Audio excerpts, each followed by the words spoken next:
Pfizer's spending big money to control online media. Boy, they have succeeded, haven't they? Talk about this, would you? This is an amazing story by this group, Lever News, Andrew Perez. And by the way, Lever News is actually emerging as a very good anti-corporate news source here.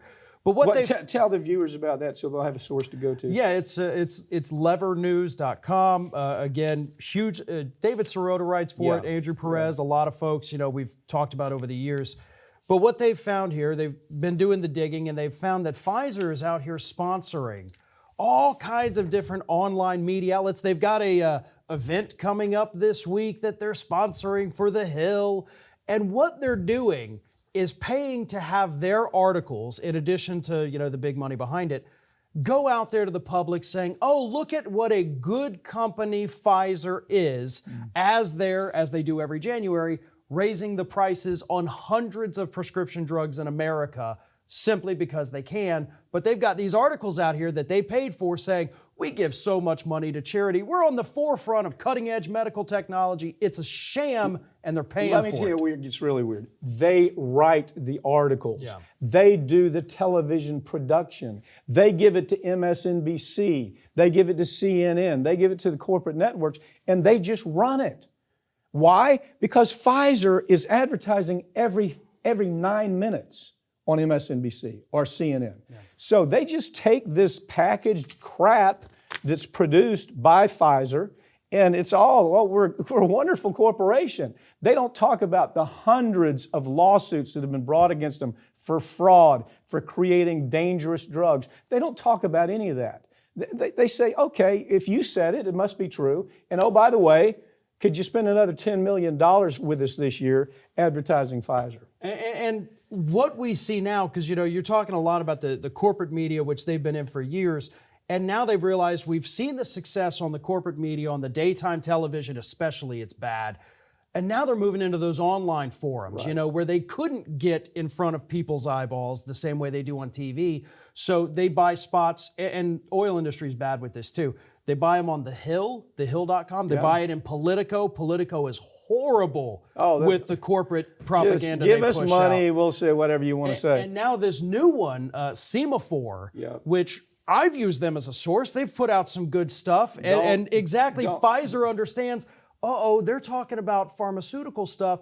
We've got to put a stop to it. We've got to buy them off. I wouldn't use that as a source. I literally would not use it as a source. I wonder about any of these other sources that are doing this, because all they're doing is they're going to package. Would you do this story? We filmed it for you. We have the witnesses. We have whatever. Just put it up. Everything's going to be okay. Now, the problem, as you're talking about, is it moves into social media.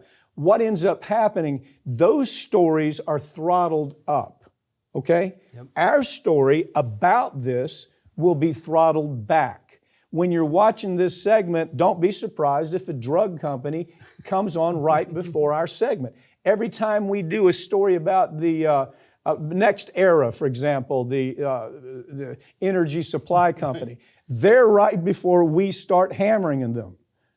So I mean, social media, in another year, you're not even going to recognize it, man. You're not even going to recognize it because they're just being bought up the same way corporate media has been bought up. It's just that the corporations are a little bit behind where they were with corporate media. And now that they see the corporate media is dying, you got people dropping satellite TV left and right. Man. Exactly. So they're like, okay, we got to move into this online. We got to be on Twitter. We got to be on Facebook. We've got to buy the actual website coverage. And that's what they're doing. Farron, I looked at one of your stories the other day. You were doing it. It was something to do with something Trump had done. It was a powerful story. But then off to the side of it, there were stories completely unrelated to anything you were doing. Okay? Yeah. There were supposed to be, those stories over on the right of the page are supposed to be somehow connected to the topic. MSNBC comes up talking about some nonsense story, probably it's been fed to them by Pfizer. CNN, just look down the list. There are not independent sources. Are you going to see Sam Seder? Are you going to see David Pakman? Are you going to see any of these sources that are independent media anymore? Because corporate media is coming in. They've destroyed corporate television. Now they're coming in to destroy corporate, corporate internet. And they're making huge headway with it too. I mean, across the board on the progressive side of the independent media, hosts out there on YouTube are getting hammered by this, and most of it has to do with what you're talking about. They're no longer showing up in that suggested feed. You know, oh, because you like David Pakman, we should show you a bunch of David Pakman or similar videos, but instead we're going to send you to ABC, NBC, Fox, whatever it is. You know, what people don't understand about what this station does, we'll get these things. They'll get mad about me doing a story on something and, you know, call me a right-winger or say that you're a crazy lefter. And so we're unsubscribing. They don't understand that doesn't affect us because the way that our money comes in has nothing to do with it. But these other folks that are relying on those advertising dollars coming in, it's a big deal. Yeah. Especially when you've got somebody at the wheel like Twitter or Facebook that's throttling them back to create more space for MSNBC and CNN. Yeah. That's the problem. A group of 8 teenage girls have been arrested for murdering a homeless man in Canada, and authorities think social media may have played a major role in it. This story has come, this isn't the reason I think this is an important story right now is because finally we're seeing some of the results of an investigation that started after, do you remember the Slender Man murder? Yeah. Okay, you had what they call Slender Man murder. It was was she 11 years old? I think so, yes. 11-year-old girl on social media. She draws one of her friends into the forest and then stabs her 19 times, kills her. And so she comes out and says, she told the story of the Slender Man. I've followed it on the net. This guy's a hero to me. I want to know what's up with it.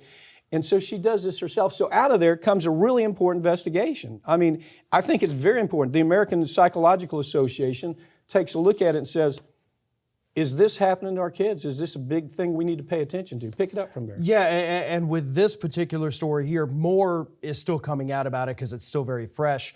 But the police chief up there in Toronto, I believe, says, listen, we're working on this, but right now signs are pointing to these girls met on social media. Right. They likely planned it on social media and then carried out. And some of these young girls were 13 years old. Yeah. They approached this homeless man, a gang of 8 of them, and just brutally murdered him. Well, apparently one of them said they were doing this because they wanted exposure on social media. I mean, this was their chance to have, I guess 15 minutes of 15 seconds of fame there on the social media.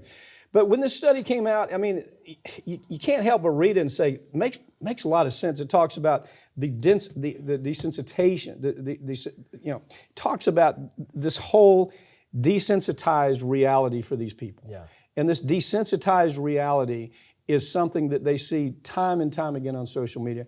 I don't know. I think at some point that's the big problem that TikTok is going to have.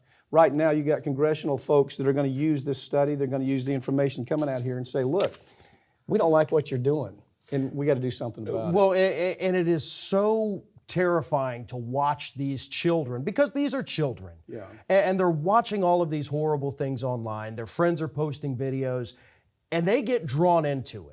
And they don't know any better. Like you said, it's this whole desensitizing aspect of it. Well, that's the whole focus of these psychological profiles that they're finding about it. And so I think, to me, the story is important for a lot of reasons. I think one reason, from just a time element, kind of the temporal relationship of this story, is what's going on with TikTok right now. Yeah. And I think it's going to have a big impact when congressional hearings take place.